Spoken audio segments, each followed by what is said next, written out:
Our surprise is Leroy's here 10 minutes early, so we're going to say what's up to Leroy after a quick word from Epicor. Today's episode is brought to us by Epicor. Every team knows the value of hard work, of taking pride in what you build, and practicing every detail to get the best results. But no one player, no matter how amazing, can do it all alone. Working together makes getting the win easier, and at Epicor, the all-stars are the hardworking manufacturers and distributors who create and deliver all the things we need, from aerospace to electrical to medical devices. From small businesses with big dreams to growing enterprises with global visions, we'll equip you with the right tools to move forward, think ahead, and lead the way. Because as the clock ticks down, you need to make the most out of every hardworking minute. Easier doesn't cut corners. Easier finds the lane. Discover your success at easierwithepicor.com. And with that, it's Leroy Hoard back on the show for the first time in 4 months. Hello, Leroy. How are you? What's happening? What's happening? What's happening? Congratulations to all the Buckeyes who wanted their coach fired and they won the national championship. I also want to say, if you want to beat the champs, you got to beat the champs. So the way I look at it, Michigan is back-to-back champs. All right, Leroy. If you want to believe that, that's okay. Speaking of Michigan, Leroy, the Browns drafting a big old fat guy. I love a big old fat guy. Well, I don't know. Yeah. I root for the fat guys, but we got a big fat guy in the first round. I shouldn't call him fat. I'm fat. He's in great shape. But what do you think of him? Mason Graham, how good is he going to be? So one of the cool things is the Dolphins drafted his running mate. Mm-hmm. And Garrett. Kenneth Grant. What's the last name? Kenneth Grant. Yeah. And so what we did was we had the coach on because everybody was traveling. So we had Louis, what is it? Oh, God, I can't forget his name. We had Lou on. Let me just say that. And one of the things he said was, and I thought, right, that Grayson Graham was like maybe, or Mason Graham. My mouth is fighting with me. I thought he was like 270, right? He's like 300 pounds moving like that. Yeah. And so I start thinking, wow, what a beast, right? He kind of gives me a feel of J.J. Watt. It's the only guy that I can think of that size, that mobility, that to be able to make plays like that. That's the last guy that I could think of that looked that way. And so I was excited. That I get to see both of these guys. And I was also amazed that if not for the injuries to the cornerback, they would have had 3 guys in the top 15 off of that defense. So I was glad to see the Browns got him. Somebody who is going to give Myles Garrett some opportunities, right? Anytime you can get pressure up the middle is going to help the corners, is going to help the safeties, is going to help the linebackers. The kid that they drafted from UCLA, I don't know what it is. Is it me, or do the Browns like smaller linebackers? They do. And so I'm curious as to see how that works with stuffing the run. But they got a bunch of guys with high motors that are going to be all over the place. I just wonder about Carson Schwarzenegger's size. Other than that, yeah. And you got a running back. Like, Judkins is a dog. I've seen it firsthand. So you got a running back. You took another running back. You got a tight end. I think you got more of a tight end that's going to be more of a blocker instead of a slot wide receiver. And so it's giving you some abilities to, concentrate more on the run because they had gotten away from that for whatever reason, either with the running backs, with, how they were doing things, with no pressure to throw the ball. Everybody was kind of piling on stopping the run, and that caused problems too. So I love what they did on the defensive line. I love what they did in the backfield. They drafted another running back. And then it kind of threw me off when they drafted Dylan Gabriel. Only because, and here's what's weird about this. You guys have been watching the AFC North. There's a certain style of quarterback that is kind of required to play in that cold and that wind and whatever. And they picked up 2 quarterbacks that are smaller, right? Now, you could say Baker Mayfield was not a big dude, but he had a cannon, right? So that made up for that. I don't know if these 2 guys have that. Dylan Gabriel is a little fleet of foot. He can move. He can make plays, run with his legs a little bit. He can throw on the run. And I don't know what happened with Shedeur Sanders, but I would say this, that everybody's worried about where you get drafted, right? And I would say, go look at some of your best all-time NFL greats. They all weren't first-round picks. Okay? Tom Brady wasn't a first-round pick. Drew Brees wasn't a first-round pick. Right? And so from that standpoint, they look at Shedeur, and a lot of teams look at Shedeur as they have questions. They have questions about the football that they saw at Colorado, if that transfers over to the next level. But guess what? That's what coaching's for. It's your job to develop it and let him flourish with the things that he does bring. Dude's a winner. And that goes unmeasured when you're picking in the draft, right? We all want to look at size, speed, arm strength, or whatever. We don't ever look at what guys do to win. And I think that attitude that he brings is going to be prevalent in his success. That his ability to just go out there and make the plays needed to make and win football games, if there's anything that transfers to the next level, is going to be that. But the fact that he dropped, I think it's more of a, we made that a thing when it really shouldn't have been, right? We knew his shortcomings. Everybody knew it.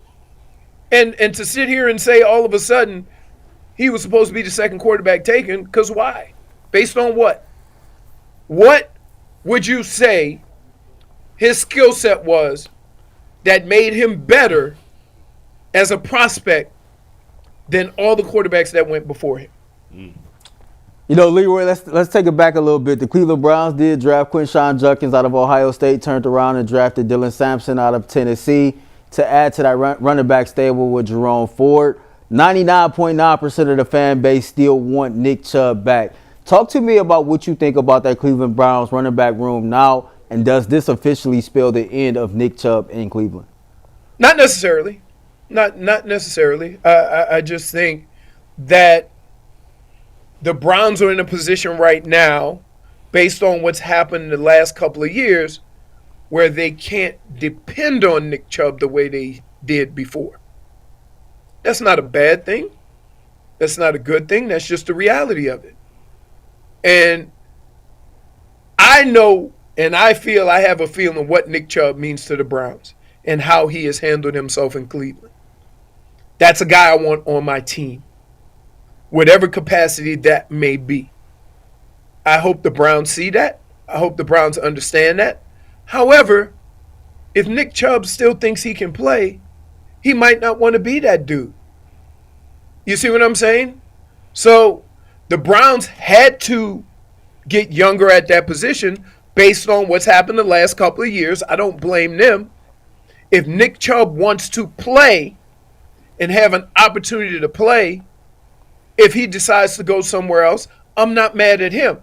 That's just the nature of being older in the NFL.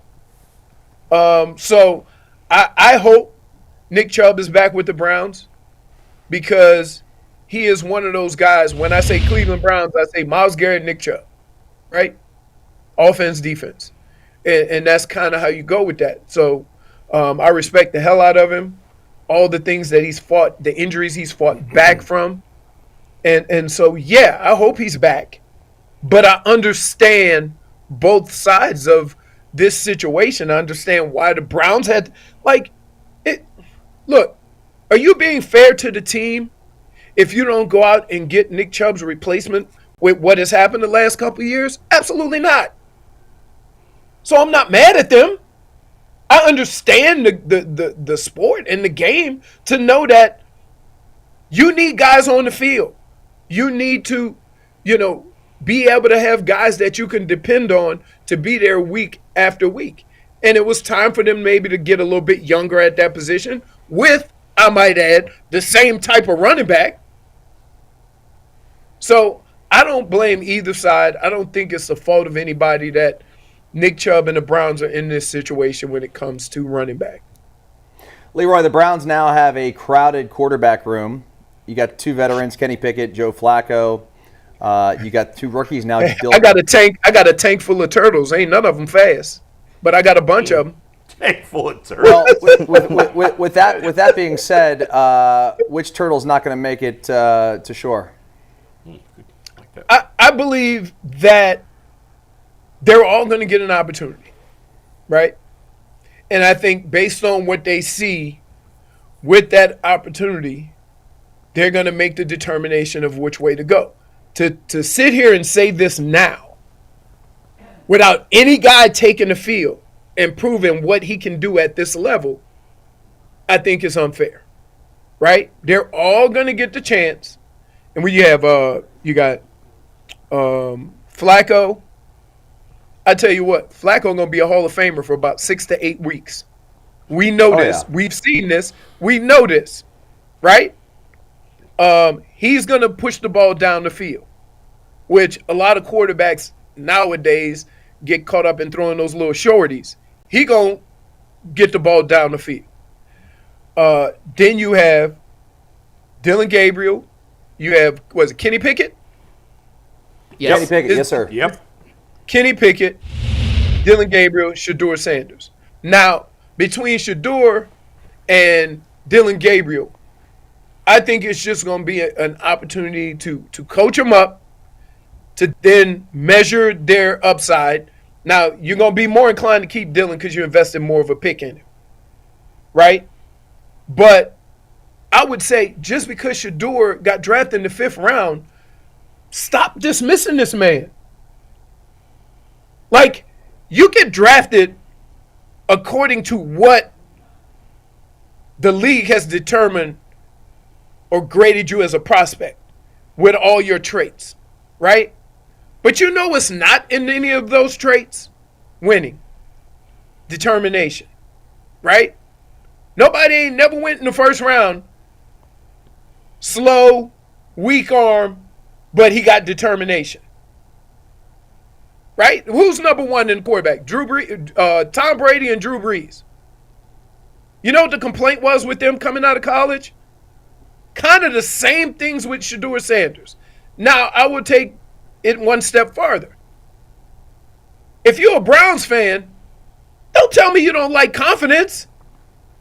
You remember Baker Mayfield? Anybody had more confidence than that dude? Yep. No. So, yeah, a guy that's confident in what he thinks he can do is going to be more driven to go out and do it because he want to back that up. I ain't worried about that. I ain't worried about a confident quarterback. I ain't worried about a confident player. I'm not worried about a guy who lines up and is determined to get it done because he done put his mouth in it and he has to get it done.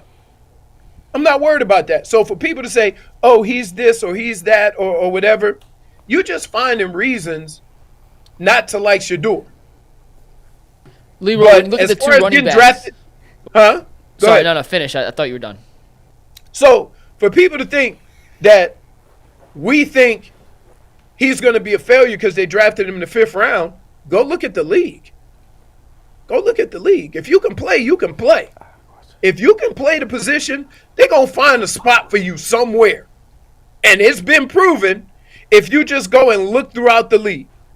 Hey, Who won the Super Bowl last year? Eagles. Jalen Hurts. Where was he drafted? Second round. And what was all the complaints about him? He needs Can't development. throw. He can't throw. He's just athletic. He's just this. Okay. Like, they all had problems. They all got issues. Everybody in the draft, you can find reasons to want him and you can find reasons not to want him. So I think the dude's a winner. He's got that confidence to back it up. And now it's just a matter of doing it. And if he can't do it, then we know. But I'm not going to sit here and say he can't do it before he take one snap. Leroy, when you look at the two running backs they drafted, Judkins and Sampson, two very different styles of runners. How do you think those two will complement each other in the Browns' backfield for hopefully the next 5, 6, 7, 8 years? I think the cool thing about being a running back is everybody does it a different way, right? Some guys do it with quickness. Some guys do it with speed.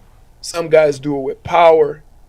But the one constant that they have, all the good ones, whether you're fast, whether you're big, whether you're strong, the one thing they have is the ability to see, right? The ability to assess what's going on in front of you very quickly and use your talents to get there. I know a whole bunch of fast guys that never played in NFL because they can't get to the hole. They can't get open. What good is speed if you always run into the back of your lineman because you can't see? So I like the mix. You now have 3 different running backs in the backfield that all do it very differently. And so a lot of times when you have guys playing the same position that see things differently, that do things differently, it makes your offense look different, although you're running the same plays. And so I like the fact that they have a nice mix of how they're doing things. I like you got speed, you got power, you got a little combination of both. But the 2 guys you just signed look extremely strong and have the ability to break tackles and make plays. And that is, kind of what you want to mostly see in running backs. Can you make a 2-yard gain a 4-yard gain? Can you make a 5-yard gain a 7 or 10-yard gain? That is what I like to see in the running backs that we have. And one of the things that we talked about Ford is that he's so fast, he just outruns everybody. But when it's fourth quarter with 4 minutes left, can you give him the ball and have him run out the clock when there's 8 men in the box? Right? Leroy, that's what it is. Leroy, here's the most important question you've ever been asked. Have you watched any of the video of Bill Belichick and his 18-year-old girlfriend at all? Take some deep breaths here. Like, have you and Leroy, have you and other former players of Belichick gotten together and thought about, like, seeing if he's in trouble? Is he being held hostage by her? Like, what is happening in this situation? He can't even talk without getting her permission, basically, at this point. It's crazy. I would say this. He ain't on the Cincinnati no more. Right? I would say, here's what I say. Yeah. And I say this. He's under a spell with this woman, man. As long as 2 people have an understanding, and they're both cool with it, it shouldn't matter what we think. That's fair. Yeah, I mean, he's weird, and that whole thing's weird. It's weird, though. It is very weird. It seems weird to us. I may or may not have made comments that if his son dated her, she would seem young. Yeah, it's true. But I'm not mad at him. Like, do you? Yeah. Do you? Like, they have an understanding of how their relationship is going to work. He has found something magical in his mind, and that's what. And he's locked into her. We all know what's undefeated, don't we? We all know what's undefeated. Yep. Yep. Hey, yo, Leroy, it ain't Father Time. No, it's not Father Time in this case. Leroy, I believe Vegas have the Cleveland Browns over under at wins this year, set at 4.5. You talk about, it sounds like you like everything that they did in the draft this year. In your opinion, how hot or lack thereof is that seat for Kevin Stefanski and Andrew Berry? I'm a big Kevin Stefanski fan for this reason. You see how many times he went to the playoffs with the quarterbacks he went to the playoffs with? You see how many times they competed with the quarterbacks he's had to compete with? I'm not going to pass any judgment on Kevin Stefanski till we say these words. He's got all the pieces to win, and he's not winning. Is that fair? Is that, like, we're so quick to get rid of coaches. Like, what separates him from other guys that would have had that position is the fact that he's done it with the quarterbacks he's done it with. Now, here's the other kicker. What if he had nothing to do with Deshaun Watson signing? Are you going to penalize him? No. What if the owner or Barry, they went out and said, we're getting Deshaun Watson. And Kevin Stefanski didn't have a say-so in it. But he handled it and did what he had to do to try to win football games. Are we going to put that on the coach? Now, I don't know this to be true, but I'm just saying these are the things you have to consider when you want to go get a new coach. And also ask yourself, in the past 3 years, with the circumstances that the Browns have had to play football under offensively, you think there's a magic coach that could have came in and done better? So if you're calling a coach a failure, you're saying this. With what we put on the field, we should have been better. Can you say that? Absolutely not. You can't. So why is Kevin Stefanski on the hot seat? Well, I think it's just a fair question. I mean, like, they won 3 No, games. it is, but It's not like we're not saying he should be on the hot seat. It's just like, should he be? Should he be? No, Yeah. I know. I get. I 100% get what you're saying. Yeah. And I'm just saying people are always going to go to that when your team isn't successful. Right. Right? When your team struggles. But I like to look at why. Why is the team? If I can assess the season and then say, it was some terrible coaching moves during this situation, then I could say, let's see if we could get somebody that could do better. But I can't say that. Mm-hmm. Leroy. I can't say it at all. Let me ask you this.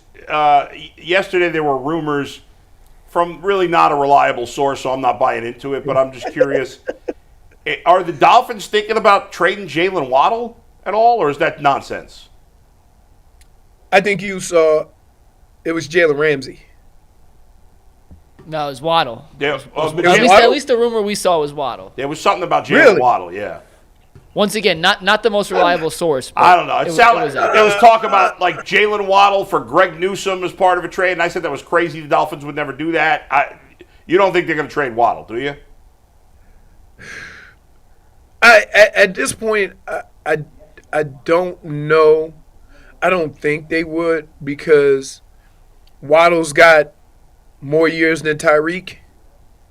And when Tyreek's done for whatever reason, like there's so much crap surrounding him that you kind of need somebody like Waddle, as he's been a staple. A guy that just goes out and does his work. He don't get caught up in nothing. He plays hard all the time. And maybe his numbers weren't as good as they were the year before. But I know on Sunday I can depend on him to go out there and give me maximum effort. You need guys like that because if by some chance you have to make a move with a knucklehead, you're still going to need somebody that can make plays on the outside. So I don't know. I don't know what the situation is. There's also a situation with Jalen Ramsey, from what we know, Jalen Ramsey is not playing for the Dolphins this year. That's a fact.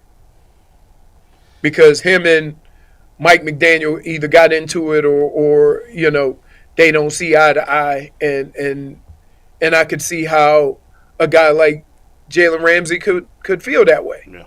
Yeah. So I would say I don't think so, even though it's a rumor. I can't see it happening because you need somebody who you can actually depend on at the wide receiver position for longer than just a year. Leroy, last thing before we let you go here. What do you make of the prank call situation that happened on draft night? They released this morning.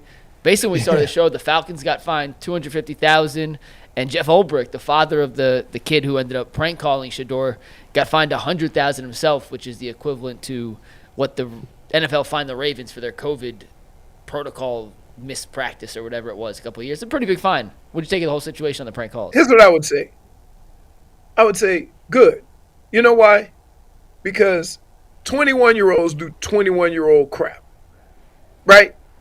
Stop. And so every time I see an athlete do something stupid or do something dumb or do something crazy, right, we treat them as professional athletes even though they're still only 21. I get that. That's fine.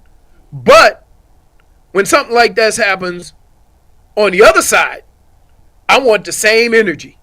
And that's what I got. I got the same energy. So I'm good with it. I mean, I don't know, like, the dynamics of it. Did the dad give him the number? I don't know. It's cruel that we're in a place right now where people think something like that would be funny to a guy that ain't never did nothing to you. Nothing to nobody, right? All you hear, all people do is just talk about him all the time. And you figure it's within what you want to do or what you can do to go out there and prank him like that. I think it's cruel. But I got the same energy as if it were a player, and I'm fine with that. Leroy, good stuff, man. Good to see you again. We'll talk to you again soon. Thanks for joining us. All right, take care. Later. See you Leroy later. Hoard, great to chat with him. Leroy Hoard. Man, we asked that first question. Leroy went for 5 minutes, man. It's like nothing ever more than changed. 5. It was Appreciate Charles Leroy. Davis. Charles Davis-esque answer there. What's amazing about Charles, though, is